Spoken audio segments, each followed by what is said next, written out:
اهلا بكم في فيديو جديد وقناة كرويات كروي، ومعاكم امجد، ومعانا اخبار ساخنة في الاهلي والزمالك، والاهلي اكتر عشان ازمة امام عاشور وازمة الشناوي، واخبار كتير النهاردة في الفيديو، مواضيع كتيرة بتهم متابعين مشجعين اهلاوية وزملكاوية للدوري المصري. معاكم امجد، قناة كرويات كروي، نعمل لايك سبسكرايب. هنبدأ بمفاجأة تاو. اتأكد ان تاو يعني في فعلا مفاوضات مع نادي الزمالك، والغريبة مفاجأة بيرسي تاو ان طلب مبلغ اقل من الموجود في اللي هو بياخده بتقاضاه في نادي الاهلي، فدي كانت مفاجأة غريبة. ويقال ان بيرسي تاو طالب يعني موافق او طالب 600 ألف او 700 ألف دولار، والاهلي كان بياخد فيه 1200. فاللاعب عايز يشارك، عايز يعود للمنتخب، عايز يظهر الاضواء، فممكن يكون ده السبب الاساسي، لان هو ما بيكونش اساسي مع كولر. ومشاكل كتيرة كانت حاصلة بين بيرسي تاو وإدارة الأهلي وكولر. هو لعيب يعني ما نعرفش هيتأقلم ولا لا لو راح الزمالك، يعني لو راح الزمالك، لأن هو لعيب بيتعصب بسرعة، ما بيحبش يبقى احتياطي، ولو اتغير بينفعل. فهل الزمالك لو ضمه هيعرف يتعامل معاه، هيعرف يعني يعمل سيطرة على تصرفات اللاعب إذا تمت الصفقة؟ لكن ده آخر خبر بالنسبة لبيرسي تاو. ملامح تجديد زيزو. الأقاويل بتقول يعني الزمالك هيساهم بجزء من العقد السنوي. العقد السنوي يقال إن هو يصل، يعني شامل الضرائب، يصل إلى 50 مليون دولار، 50 مليون جنيه عفوا سنويا، بس شامل الضرائب. يعني ممكن تبقى مثلا 40 أو أنت احسبها بقى بالضرائب 40 50 مليون. هو في تدرج، يعني العقد في تدرج، يعني ممكن يبقى 50 مليون شامل الضرائب، السنة اللي وراها يبقى مثلا 54 55، السنة اللي وراها تبقى 60، وهكذا. في امتيازات كتيرة، دي ميزة عقد زيزو الجديد. في امتيازات لو جاب هداف الدوري، اسهاماته، عدد الاسيستات بياخد مقابل، ياخد بطولة افريقية ليه مقابل، الدوري المصري ليه مقابل، كاس مصر ليه مقابل، نسبة مشاركاته، في امتيازات وفي اعلانات كمان لاحمد زيزو.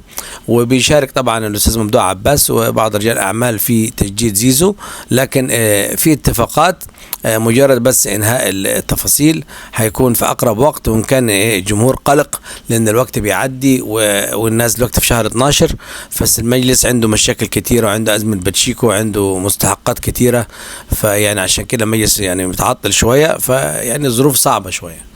ده بالنسبة لزيزو. المجلس عمل قرار كويس بالنسبة لباتشيكو.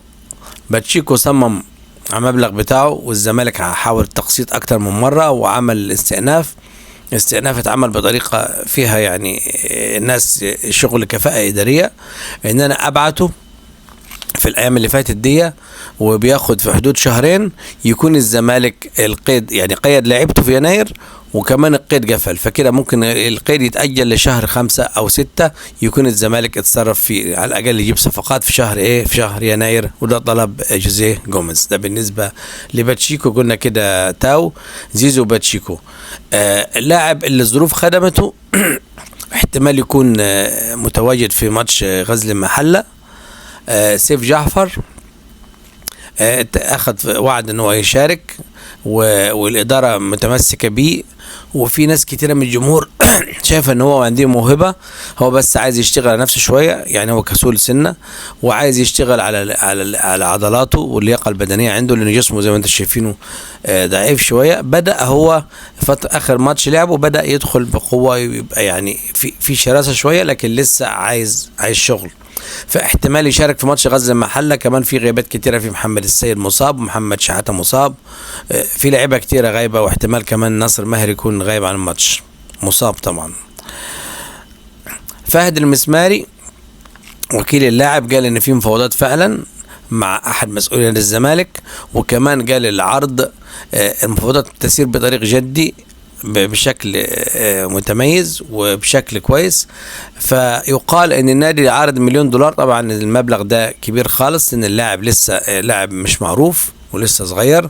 فالزمالك طبعا ممكن يجيبوا اللاعب اللي هو اللاعب المهاري ده هو تحت السن، ممكن لغايه 400 500 الف دولار الزمالك ممكن يجيب فهد المسمار، لكن الطريق مفتوح. المفاجأة أن طارق حامد حتى هذه اللحظة لم يؤكد عودته للزمالك برغم الأخبار بنسمعها كتير. طارق حامد موضوع معلق، لسه ما قررش هيبقى ويكمل عقده مع نادي دمج السعودي ولا يرجع النادي الزمالك، لكن هو جواه رغبة أن يجي الزمالك، لكن لسه لم يتم تأكيد مفاوضات. الكلام كله كلام شفهي واتصالات غير رسمية بالنسبة لطارق حامد، لكن طارق حامد الزمالك يحتاجه، وخاصة في مركز الوسط. لو حاليا طارق حامد ويستعيد الفورمه بتاعته هيكون افضل من اللعيبه اللي بتلعب في المركز الديفندر اللي هو رقم 6.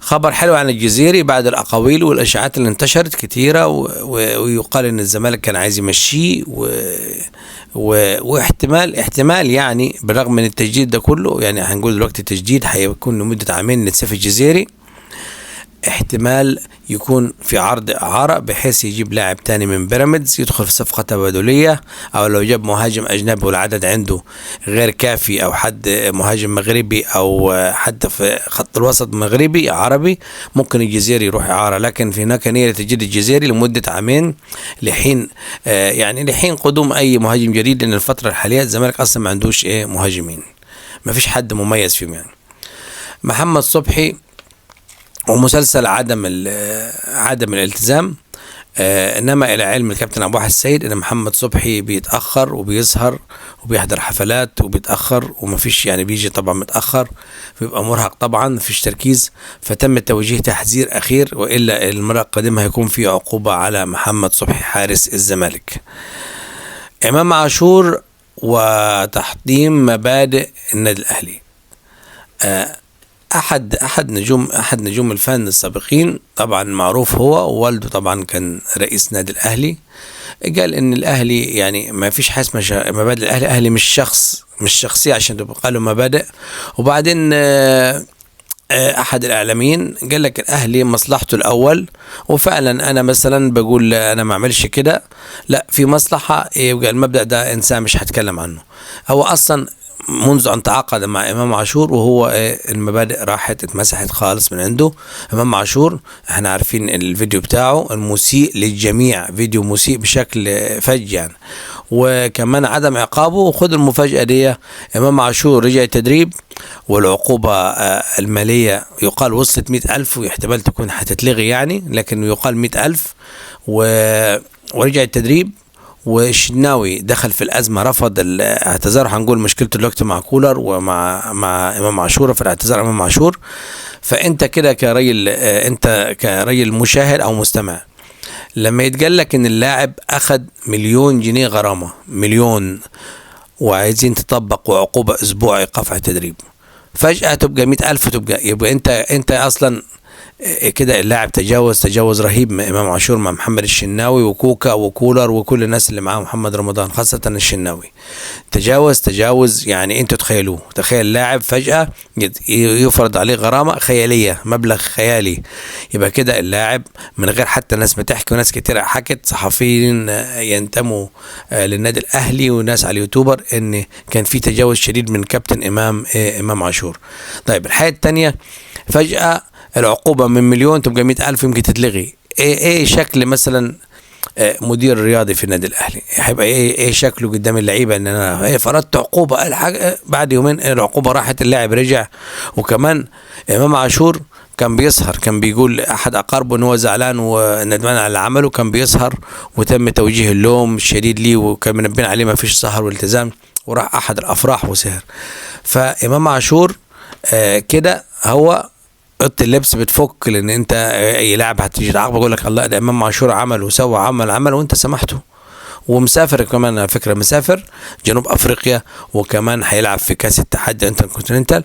بس على فكره الاهلي عندي اداره ذكيه، امام عاشور مش هيفيد الاهلي وهيعمل مشاكل، وفي لعيبه تاني بتعاند فيه، وحاليا في ازمه بينه وبين الشناوي، ازمه كبيره يعني، ما فيش ود بينه وبين الشناوي، تمام. فكده امام عاشور الاهلي مش هيبقيه. ليه؟ هو هيأثر على بقيه اللعيبه، اثر على اوضه اللبس، واللاعب غير ملتزم وسريع الانفعال، وده طبع فيه مهما يحصل معاه، سواء يهدوه سواء يدعموه اي شيء. وبعدين هو خسر الجمهور، بعد ما خسر جمهور الزمالك هو حاليا بيبدا يخسر قطاع عريض من جمهور الاهلي اللي هو رافض تصرفات وتجاوزات امام عاشور، وهو فيلم مكرر. طالما امام عاشور موجود ازمات قادمه قريبا لا محاله من ذلك. ده بالنسبه لامام عاشور.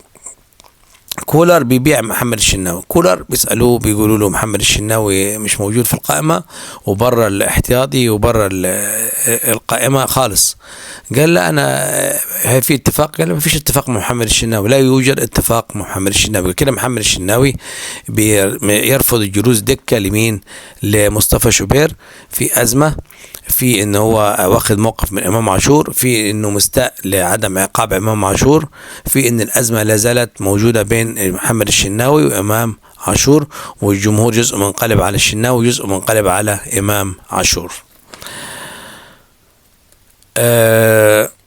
حكم سابق بيقول ان هدف الاهلي غير سليم، الهدف اللي اتلغى فعلا هو غير صحيح، فقرر الغاء سليم وما فيش ضرب جزاء على لصالح ياسر ابراهيم. وكمان في حاجه، ده بعيد عن كلام الحكم، ده حاجه تانية.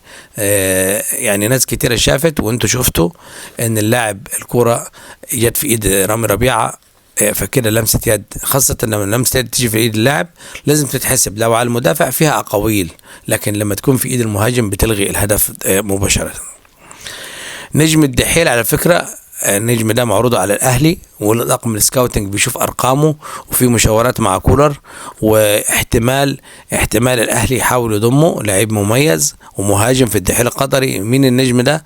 المعز علي احد اللعيبه المرشحين لانضمام الاهلي. لو جاء الاهلي على فكره لعيب مميز ومكسب للنادي الاهلي. اخر معنا خبرين 3 تاني. انقسام حول رضا سليم، لجنه الكوره والسكاوتنج وكابتن هاني رمزي يؤيد بقاء رضا سليم. كولر لا يمانع وعايز يمشيه عشان يجيب لاعب اجنبي، والناس شايفه ان امكانياته كويسه، واللعيب اتظلم ما خدش فرصه، واذا كان اعترض بشكل يعني لائق، ما عملش مشاكل، ولاعيب مميز، وكتره يعني اجنحه في الاهلي مأثر على اداء على تواجده، لكن لعيب مميز. وهناك انقسام بين لجنه الكوره ومارسيل كولر. خبر حلو عن وسام ابو علي.